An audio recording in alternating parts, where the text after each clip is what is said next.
अस्सलामुअलैकुम नाज़रीन करام, नई वीडियो में आपको खुश आमदीद कहते हैं।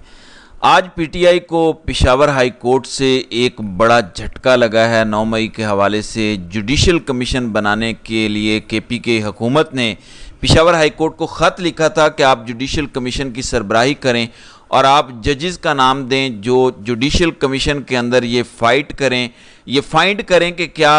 पीटीआई का हाथ था 9 मई के अंदर या कौन लोग 9 मई के अंदर मुलविस थे। तो इस हवाले से एक बड़ा कदम उठाया गया था ताकि दूध का दूध और पानी का पानी हो सके, पूरी कौम को पता चल सके कि ये जो 9 मई का स्याह दाग पीटीआई के माथे पर थोपा जा रहा है, पता चल जाए कि 9 मई के असल मास्टरमाइंड कौन थे। तो आज पेशावर हाई कोर्ट ने इस हवाले से वाज़े इनकार कर दिया है। पेशावर हाई कोर्ट के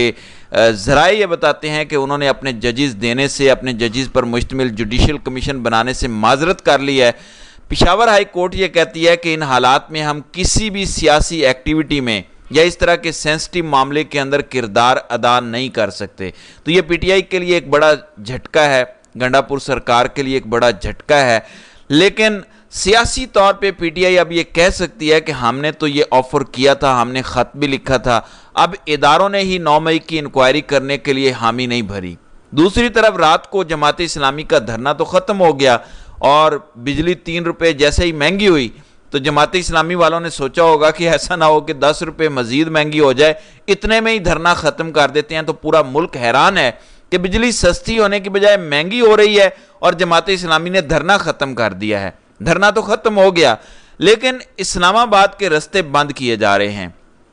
फैज़ाबाद के मकाम पर कंटेनर लगा के, और ये रात गए से सिलसिला जारी रहा, रात को भी इस्लामाबाद में कंटेनर लगते रहे। आज सुबह भी इस्लामाबाद के रास्ते और ख़ास तौर पर जो मेन हाईवे है जो फैज़ाबाद से इस्लामाबाद की तरफ आती है उसको बंद किया गया। तो इस वक्त इस्लामाबाद के शहरी, इस्लामाबाद के सहाफ़ी परेशान हैं कि आखिर मामला क्या है। एहतजाज तो कोई हो नहीं रहा, धरना तो ख़त्म हो चुका है, फिर कंटेनर लगाकर रास्ते किस लिए बंद किए जा रहे हैं।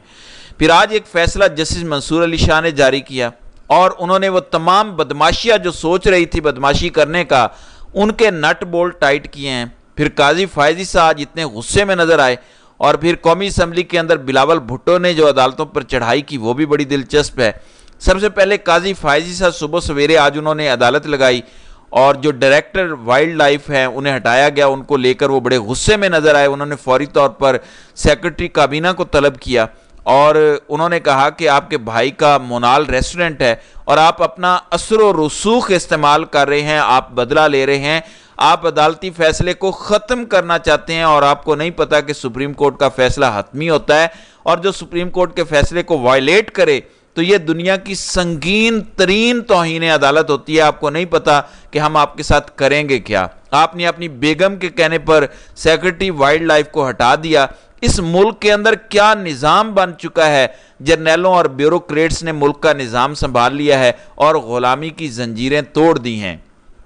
वज़ीर आज़म साहिब नहीं होता, शहबाज शरीफ साहिब कहें तो समझ आती है, वज़ीर आज़म साहिब क्या होता है। तो आज काजी ने अदालत के अंदर वो अल्फाज इस्तेमाल किए, वो ज़ुबान इस्तेमाल की जो शायद किसी जज को इस्तेमाल नहीं करनी चाहिए या किसी जज को आपने उस तरह की ज़ुबान इस्तेमाल करते हुए नहीं सुना होगा। अच्छी खासी बातें सुनाई हैं, गालियां नहीं दी, बाकी सब कुछ कहा है। कामरान अफजल को जो सेक्रेटरी काबीना है और शहबाज शरीफ को भी, और उन्होंने कहा ये जो जर्नैल हैं और ये जो ब्यूरोक्रेट्स हैं इन्होंने मुल्क का निज़ाम संभाल लिया हुआ है, जर्नैलों ने तबाही मचाई हुई है। यानी काजी साहब की भी कुछ समझ नहीं आती। जब इनका अपना फ़ैसला होता है तो फिर वो फ़ैसला हरफ़े आखिर है। जर्नैलों ने ये कर दिया, फैज़ाबाद धरने के अंदर ये हो गया, और कभी कभी जर्नैल तबाही मचा दें, सिविलियंस का ट्रायल करें, पूरी कौम को जूते मारें, तो काजी साहब को कोई परवाह नहीं होती और काजी साहब ने आंखें बंद की होती हैं। अब ये सारा काजी का डिप्रेशन है, सादा लफ्ज़ों में काजी की एंजाइटी डिप्रेशन है कि एक्सटेंशन क्यों नहीं मिल रही, मैंने इस्टेब्लिशमेंट के लिए काम किए, इस्टेब्लिशमेंट मेरा काम क्यों नहीं कर रही, हुकूमत मेरा काम क्यों नहीं कर रही। तो ये सारी डिप्रेशन है। दूसरी जानिब जस्टिस मंसूर अली शाह ने एक तौहीन अदालत का केस था उसकी समाअत की और उस पर उन्होंने तहरीरी फ़ैसला जारी किया है जिसके अंदर उन्होंने कहा कि जो सुप्रीम कोर्ट का फ़ैसला है ये मानना या ना मानना चॉइस नहीं होती, ये बाइंडिंग होती है, ये फ़ैसला तस्लीम करना होता है। اور انہوں نے کہا کہ یہ توہین عدالت کا ٹول انتہائی کریٹیکل ٹول ہے، لیکن یہ ٹول بڑا اہم ہے۔ انہوں نے کہا کہ اگر توہین عدالت کا اختیار ہی نہیں عدالت کے پاس ہوگا تو پھر تو کسی کی مرضی، کوئی طاقتور فیصلہ تسلیم کرے یا نہ کرے، پھر تو عدالتیں بے توقیر ہو جائیں گی، عدالتوں کو پیروں کی جوتی کے نیچے روندا جائے گا۔ لہٰذا یہ عدالتوں کا فیصلہ بھی تسلیم کرنا ہوگا، ہر فیصلہ تسلیم کرنا ہوگا، اور اس کے ساتھ ساتھ جو تسلیم نہیں کرے گا اس پر توہین عدالت کی چھری بھی چلے گی، کیونکہ اس طرح تو بیلنس ہی نہیں رہے گا۔ اگر توہین عدالت نہیں ہوگی، اگر سپریم کورٹ کا فیصلہ تسلیم نہیں کیا جائے گا، تو بڑا انہوں نے شاندار اور دبنگ فیصلہ لکھا ہے، جس کا مقصد صاف طور پر جو سمری ہے سادہ لفظوں کے اندر، وہ ان تمام اداروں کو، ان تمام لوگوں کو وارن کر رہے ہیں جو سپریم کورٹ کے ساتھ بدماشی کر رہے ہیں، جو 8 ججز کا فیصلہ تسلیم نہیں کر رہے، کہ ہم بڑے پیار سے آپ کو سمجھا رہے ہیں، اگر پیار کی زبان آپ سمجھ جائیں تو بہتر ہے، ورنہ پھر جب ہم فیصلہ دیں گے یا ہم اپنے فیصلے پر عمل کرائیں گے تو پھر آپ کے لیے اچھا نہیں ہوگا۔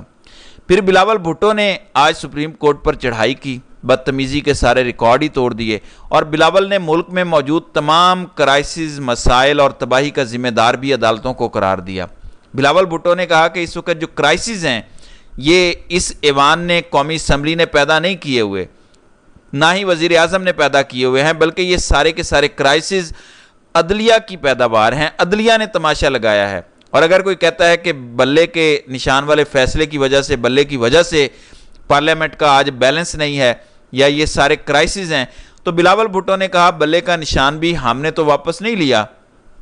وہ بھی تو عدالت نے واپس لیا، لہٰذا اس ساری تباہی کی ذمہ دار عدالتیں ہیں، اور عدالت نے اتنا بھونڈا فیصلہ لکھا ہے، مخصوص سیٹیں چاکلیٹس کی طرح پی ٹی آئی میں تقسیم کر دیں، اور انہوں نے کہا کہ پاکستان کی عدلیہ نے تو ارشد ندیم کا بھی ریکارڈ توڑ دیا، سب کو پیچھے چھوڑ دیا۔ اتنا لمبا تھرو ارشد ندیم نے نہیں پھینکا جتنا پاکستانی عدالتوں نے پھینکا ہے، اور انتہائی بھونڈا اور غلیظ فیصلہ دیا ہے، اور سیٹیں پی ٹی آئی کو دے دی ہیں۔ اداروں کے درمیان انہوں نے کہا کہ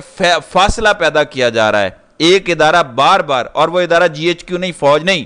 ایک ادارہ بار بار مداخلت کر رہا ہے، اور عدلیہ کی تاریخ سب کے سامنے ہے، یعنی عدلیہ اس وقت مداخلت کر رہی ہے، اور عدلیہ ورلڈ ریکارڈ بنا رہی ہے مداخلت کے، اور اس کے ساتھ وہ کہتے ہیں کہ عدلیہ ورلڈ ریکارڈ بھی بناتی ہے، ارشد ندیم سے بڑا تھرو بھی پھینکتی ہے، اور پھر ڈیم بھی بناتی ہے۔ لہٰذا ملک کے اندر جتنی تباہی ہے اس وقت، جتنی بھی مہنگائی ہے، بجلی کے بلوں کا مسئلہ ہے، سیاسی عدم استحکام ہے، اس کے اندر سب سے بڑا کردار پاکستان کی سپریم کورٹ کا ہے، پاکستان کی دیگر عدالتوں کا ہے۔ پھر ناظرین کرام، ایک اور بڑی اہم چیز ہوئی ہے، کے پی کے حکومت کی رپورٹ سامنے آئی ہے کہ کے پی کے اندر کس طرح کی گورننس ہو رہی ہے، کیونکہ عمران خان تک شکایات پہنچی تھی کہ کرپشن بھی ہو رہی ہے، وہ جو ادویات والا ایک سکینڈل سامنے آیا ہے وہ بھی آپ کو یاد ہوگا، اور گورننس نام کی بھی کوئی چیز نہیں ہے، تو اس کو لے کر عمران خان نے کہا کہ آپ رپورٹ تیار کریں اور وہ رپورٹ مجھے دکھائیں کہ کے پی کے کی حکومت کی پرفارمنس کیا ہے۔ تو اس حوالے سے آج رپورٹ آئی ہے، رپورٹ میں بتایا گیا کہ 4 صوبائی وزراء کی کارکردگی غیر تسلی بخش ہے، 3 صوبائی وزراء کی کارکردگی بس نارمل ہے، گزارے لائق ہے، جبکہ 6 کی کارکردگی اچھی ہے، یعنی مناسب ہے، ٹھیک ہے، اور صرف 5 صوبائی وزراء کی کارکردگی بہترین قرار دی۔ اب ذرا آپ خود سوچیں، اگر 4 صوبائی وزراء فارغ ہیں، 11 کی تسلی بخش ہے اور 6 کی نارمل ہے، تو 10 تو اس کا مطلب ہے کہ کام ہی نہیں کر رہے، 10 وزیر تو کام نہیں کر رہے، اور 7 کی نارمل ہے اور 4 کی غیر تسلی بخش ہے، اس کا مطلب ہے 11 بس ایویں ہی ہیں اور 6 کی کارکردگی اچھی ہے، یعنی کوئی آؤٹ آف دا باکس نہیں ہے، کوئی ایکسٹرا آرڈنری نہیں ہے، بس وہ کام کر رہے ہیں، اور 5 وزراء کی کارکردگی بہتر ہے، تو اس کا مطلب ہے کہ 11 وزراء کی کارکردگی خراب ہے، 11 کی ٹھیک ہے، اور ان 11 میں بھی جو سب سے بہترین ہے وہ صرف 5 وزراء ہیں۔ تو اتنی تو آپ کی کابینہ ہوتی ہے، اور کون سے 200 وزراء آپ نے لگانے ہوتے ہیں۔ تو مختصر یہ کہ کے پی کے حکومت کی بھی کوئی اتنی شاندار کارکردگی نہیں ہے جس کو بندہ کہے کہ کیا زبردست پی ٹی آئی کی حکومت نے، علی امین گنڈا پور کی حکومت نے جو ہے وہ کارکردگی دکھائی ہے۔ باقی صوبوں کو گنڈا پور کے حکومت سے سیکھنا چاہیے۔ ظاہر ہے اگر کارکردگی اچھی ہوتی یا اپنے بیانیے کے ساتھ کے پی کے وزراء جڑے ہوتے تو پھر باجوڑ کے اندر الیکشن کیوں ہارتے۔ تو یہ بھی ایک لمحہ فکریہ ہے کے پی کے کی حکومت کے لیے، عمران خان کے لیے، علی امین گنڈا پور کے لیے، کہ وہ اس ساری صورتحال کے اندر کس طرح سے کے پی کے کی پرفارمنس کو بہتر بناتے ہیں۔ تو ناظرین کرام، آپ کی اس ویڈیو کے حوالے سے کیا رائے ہے؟ آپ اپنی رائے کا اظہار کامنٹ سیکشن میں ضرور کیجئے گا۔